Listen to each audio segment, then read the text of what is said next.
How to turn on the dark mode on your TradingView desktop. Hello everyone, and let's get started. On today's video, we'll be talking about how to enable the dark mode on your TradingView account. Enabling the dark mode in TradingView desktop can provide a more comfortable viewing experience, particularly during extended trading sessions or working in dim light environments.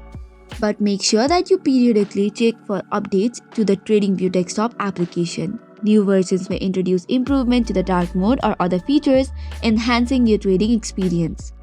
So without any delay, let's get started with the process. For this, first of all, open your TradingView and then tap on the three dots which is present on the top right corner, right next to the minimize icon.